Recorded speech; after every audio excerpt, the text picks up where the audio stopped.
kos perubatan di sana sangat-sangat mahal lah jika dibandingkan dengan di Malaysia. Jadi saya ada syukur, saya akan pergi umrah pada 12 November.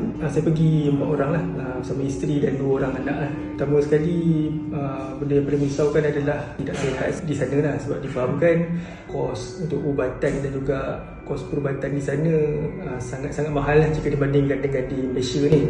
Walaupun kita dapat persediaan di segi bawa ubat sebagai pelindungan, tapi kita takut ubat yang kita bawa tu sebenarnya kita sakit yang lain lah. Berbeza dengan sebelum ambil perlindungan tu, sebelum ambil perlindungan tu rasa macam sangat risau lah. Kalau katanya jika berlaku apa-apa, sebenarnya paling risaukan jika berlaku apa-apa. Jadi selepas ambil tu rasa macam lebih terlindung lah, dan harap supaya dipermudah segala urusan, tak adalah kena musibah ataupun mendapat sakit yang menyukarkan untuk pergerakan di sana.